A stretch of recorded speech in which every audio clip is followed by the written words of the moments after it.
Football Kenya Federation and its deal that was announced on Thursday, a 1.2 billion sponsorship deal with the Nigerian betting company Betking. The 5-year deal is meant for Kenya's top-tier league, the Kenyan Premier League. Football Kenya Federation President Nick Mwendwa welcomed the sponsorship as the biggest deal in our history. However, the deal appears to have opened yet another battlefront in the fight to control football pie in the country, with a section of the stakeholders saying, though the game needs funding, any deal should be above board and legal. Others feel politics should be kept out of the deal and focus on how to share the pie and move the game forward. Our guests today are lawyer Arnold Mugogo, Laban Jobita, Chairman Western Stima, and journalist Milton Nyakundi. They are joining us via Zoom, but I hope we just have that clip on about Nick Mwendwa when he announced that deal. And shortly we'll be listening to what he had to say. As we approach taking over the running of the FKF Premier League, we have been working for 1 year to ensure that when we get it, we do the right thing with it. This sponsorship starts at $2.2 million in year 1 and grows by 5% in year 2 and grows by 10% in the subsequent years. This means at least 8 million shillings per club per season. At least 8 million shillings per club per season, which also is a new record for our clubs. I have no time for time wasters, for fellows who want to sit around hotels and court houses wasting Kenyans' time. I have no time for them. If any candidate wants to challenge me, very soon the door will be open. FIFA will speak, the door will be open.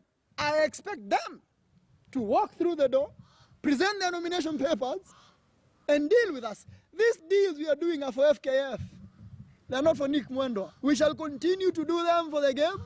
We do not care about fellows who want to sit around hotels drinking wine at night and doing funny things.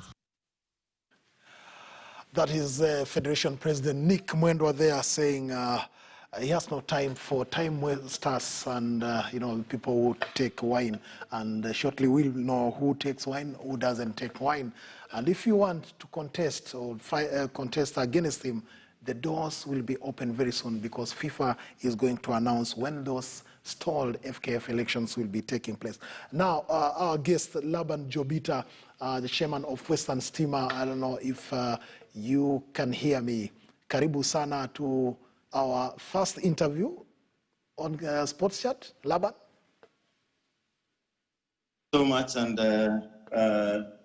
I would say good morning, viewers. Morning, Laban. A big man, done a lot for Kenyan football. He's the man behind Western Stima FC. He started it from the scratch, and now he is here talking to us. Laban, karibu sana.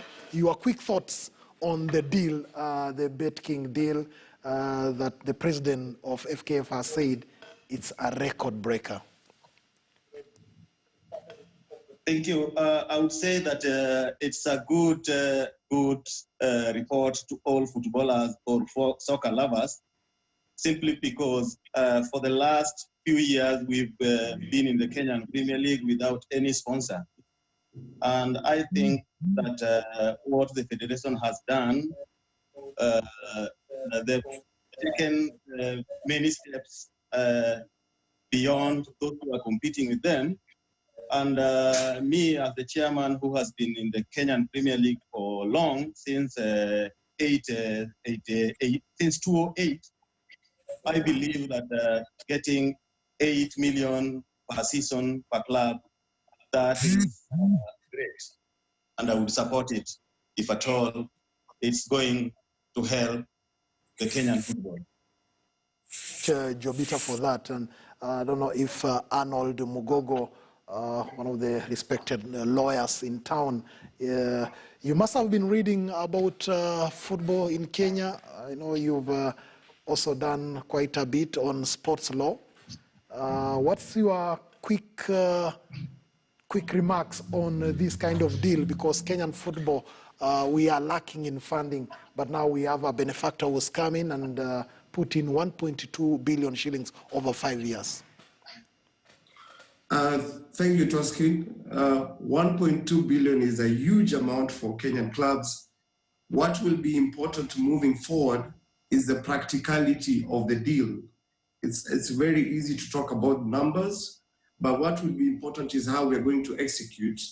And from a legal standpoint, the legality of execution, the contracts involved will be very important for everyone moving forward. That means all the stakeholders need to have all the information. We need to look at compliance. We need to understand who Betking is. We need to do our due diligence, and that will certainly affect the longevity of the deal. Remember, we are also in a pandemic, and what it has taught us is that things can actually change very fast.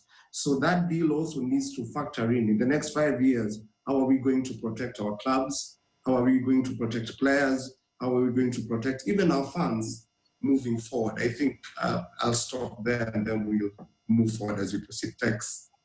Milton Nyakundi, a seasoned journalist, you've heard it from the two gentlemen, Laban Jobita and Arnold Mugogo there. What did you make of the deal, Milton, quickly? Well, first of all, good morning, Laban and Arnold. Good to see you guys and everybody else. I would start by my reaction to it. There are 2 points. One, it is a welcome move if money is coming into Kenyan football. And obviously, it is for the benefit of the football players, it is for the clubs and everybody that is involved. However, that being the case, I would want to echo the sentiments of Arnold that yes, the deal is good, but we must be able to do all the things the right way. And by the right way, I mean, we need to have, full compliance to the rule of law. And the bottom line is that as it is, I would want to throw the spanner into the works as early as now and say that that deal may not be enforceable. I know there will be a lot of contestations because, first of all, there is a running contract with the Kenyan Premier League, and the Premier League clubs in this country, they are shareholders, equal shareholders in a company called Kenya Premier League Limited. And therefore, what we heard from the outgoing president of FKF is that this is now the FKF Premier League. So that being the case, then it brings in a legal component into this, where there will be questions on whether indeed it is the KPL or it is the FKFPL. But I do know that according to the FKF constitution, the top tier league is also known as the FKF Premier League. But that has not been cleared in terms of KPL having to run the league. So we're having a situation where you have 18 teams that are shareholders to a company called Kenya Premier League Limited, and you have a federation that has signed a contract with a sponsor for FKF Premier League. So there will be a very serious tussle in terms of the interpretation.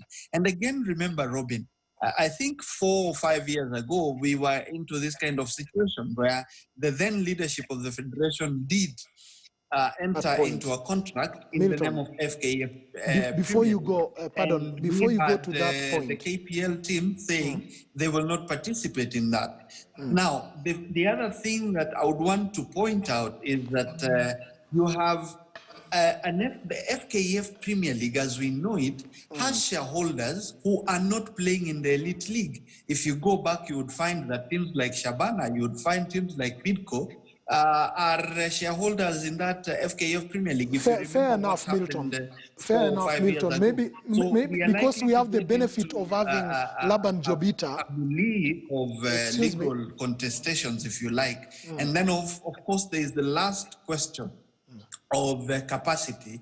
by the outgoing president, whether he has the mandate, the legal authority to be able to execute executive authority, because a decision like that, committing the federation, is a legally binding move that without the National Executive Committee in place, Yes. then people will be asking questions. I do know, Father, that Milton, Article Milton, 43.2 of the Milton, FKF let's Constitution talk does to Laban. provide Let's that the bring in president will Laban. remain.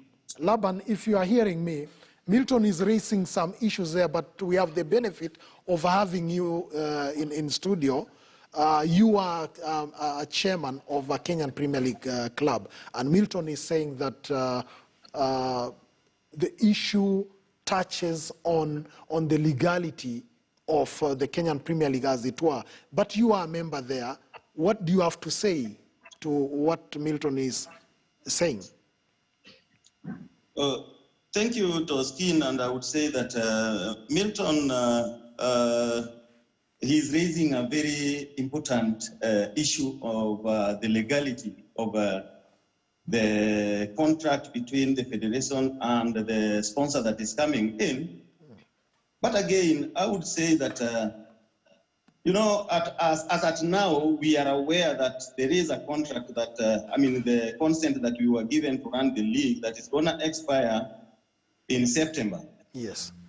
Now, in September this year, before the expiry of that, the person who is mandated to run football in the nation is the federation. Yes. For which I don't think whether they should sit down just the way some of us are sitting down, that after maybe, I understand it's being called the outgoing president, but he is in the office, and I believe he has the mandate to continue doing what benefits the football lovers and the footballers in Kenya. One, if he is still mandated to run or manage football in the nation, Yes. then he is allowed to continue doing what he has done. The only thing that we have to do is to confirm whether legally what he has done can continue, or we are not going to continue with it simply because there are some steps that were not taken.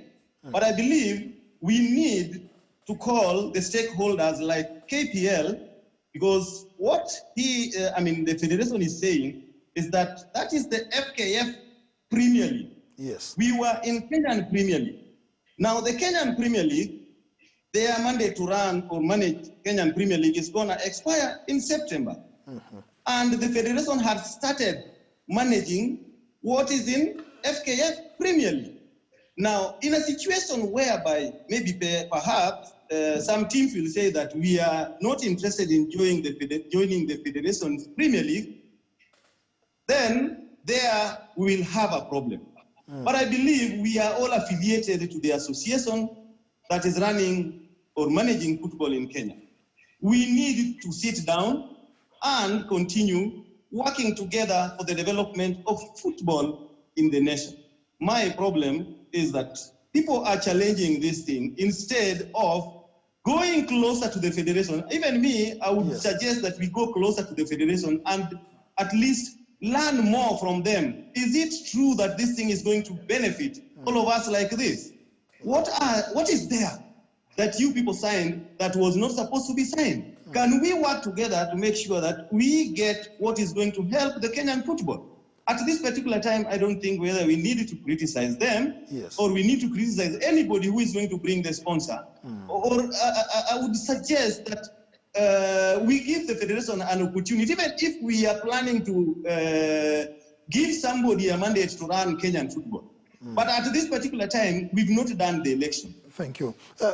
Arnold, yes. Arnold, you must be picking something from this conversation that there's some disconnect somewhere, that there's a feeling that there's no involvement of the Kenyan Premier Leagues in negotiating that deal, and that there could be an issue on who actually manages the league. And now Laban Jobita has just said their mandate as Kenyan Premier League ends on September 24th.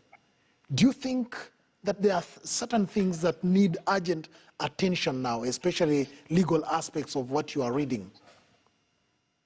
Yes, Toskin, there are quite a number, and I'm going to do my best to sort of like classify them in a very easy way. Number one is public participation.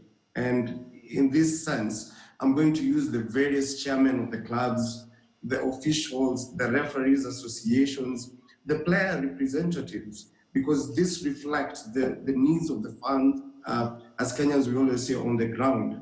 That is the reality. Now, there's a new element of the KPL. Remember, we are talking about a contract that has not yet lapsed. We are not talking about a contract that has expired or been terminated. So the KPL still has a stake in terms of, at the moment any agreement is entered, especially if you look at the naming rights, for example. If this deal goes through successfully, the Premier League will be known as Betking Premier League. Yes. So that means the name changes. It has a legal implication. Number two, participation is giving people a reasonable opportunity to interrogate an issue and have a say. You may never agree with the say all the time, but at least you give them a chance. Now, the challenge we have in our various institutions is that we tend to believe public participation is me passing information to you and telling you that's how it's going to be. That is not the case under the law. The test for public participation is that you consult before, you make an informed decision. That means you may never agree with me, but at least I was heard. That is going to present a new challenge.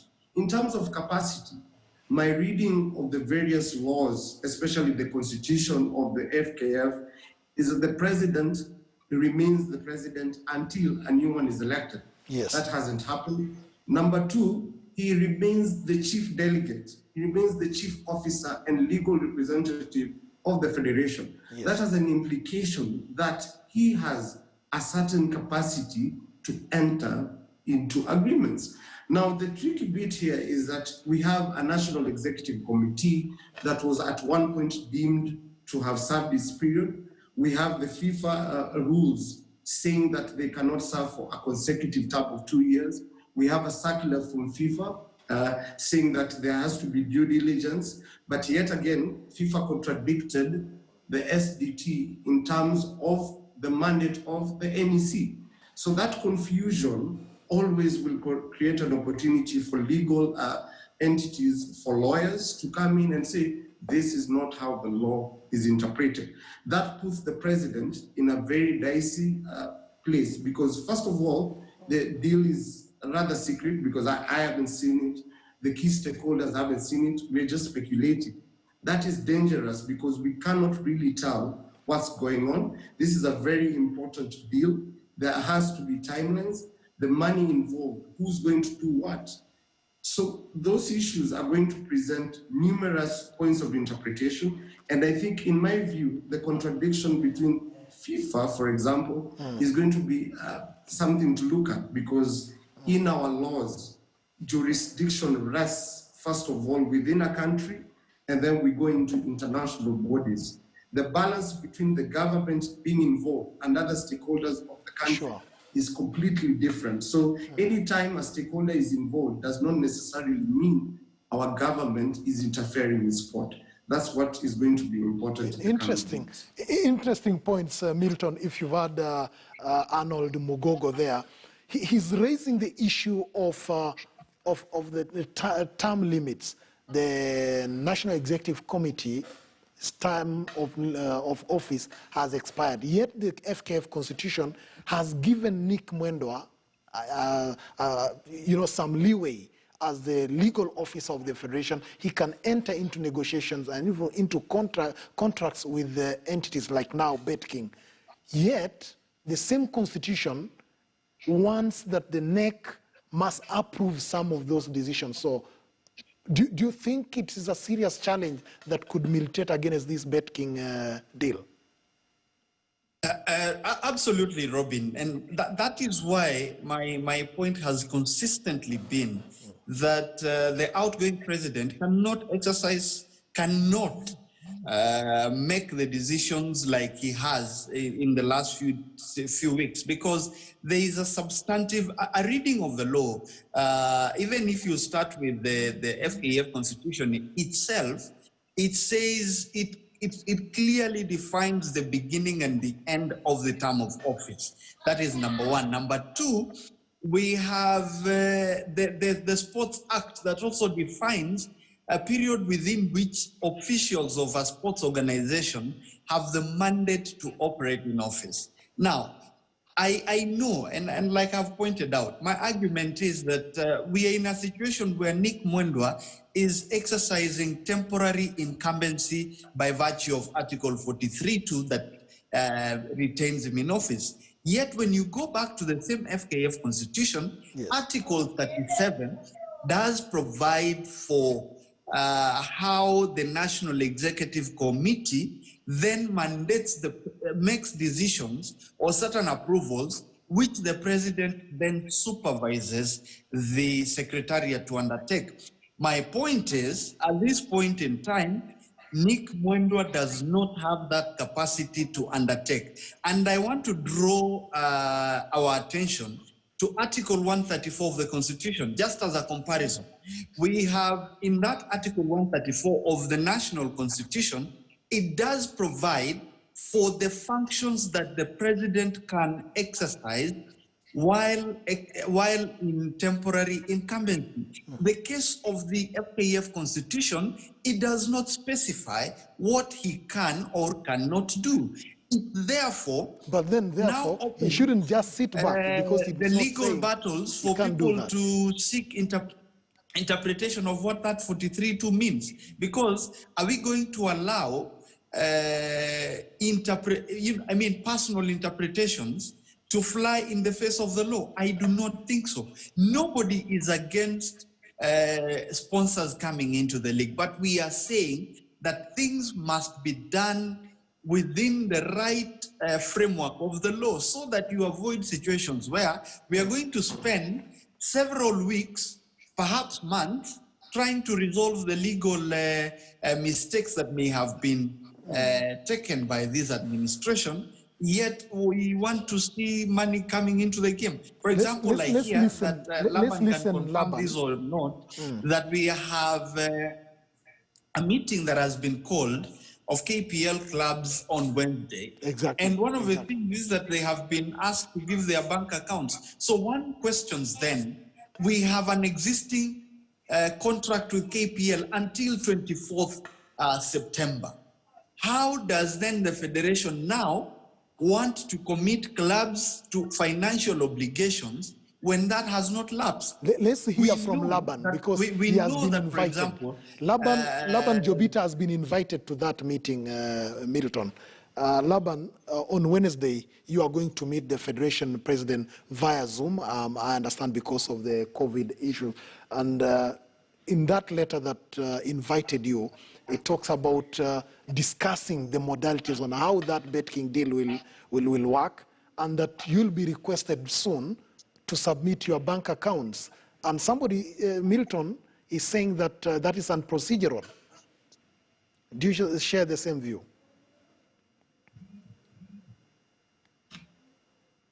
Well, Toskin, thank you so much for reminding me about that. I wanted to say that it is good for us to appreciate what the Federation has done, even though let us not criticize them so much on maybe rushing to announce what had not been discussed by the stakeholders. It is good that we are going to have a meeting on Wednesday via Zoom. But again, we have to understand that there was a problem with the issue of pandemic, where all the stakeholders could not be called in a meeting.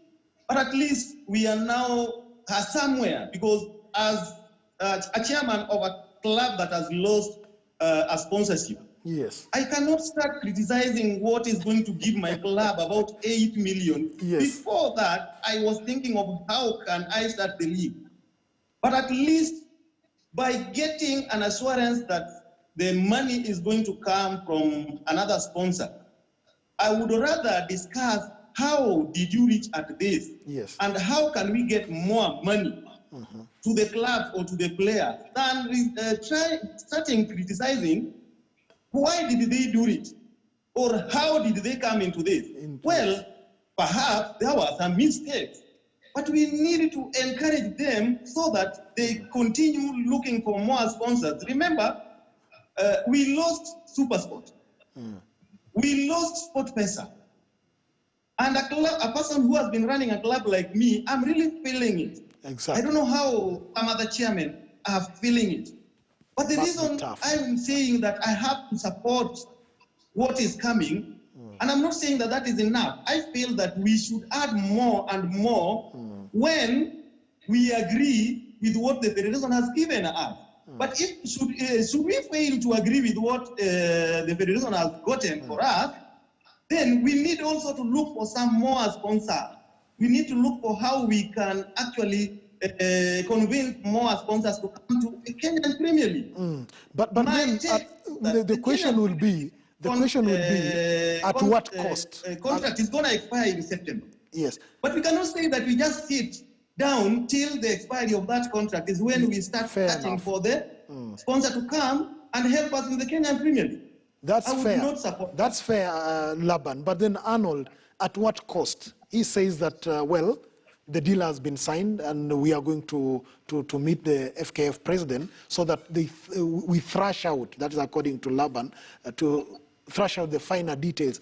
But what are the legal implications of that, Arnold? That a deal has been signed, it's been brought to the club chairman to discuss it. Thank you, Toski. And my conversation here will touch really on the needs of the clubs at the moment and 5 years to come. The first thing we really need to appreciate when it comes to contracts is that if they're not properly done, the risk of you losing out completely and damaging your reputations as clubs, as chairmen, is extreme. And sometimes it might involve a criminal element. Now, I will draw our attention to what the FIFA Circular number 1424 of 2014 addresses itself to members associations. That is federations, for example. The first thing is you're supposed to do some due diligence, and you're even supposed to go ahead and make declarations, and these declarations are supposed to be signed.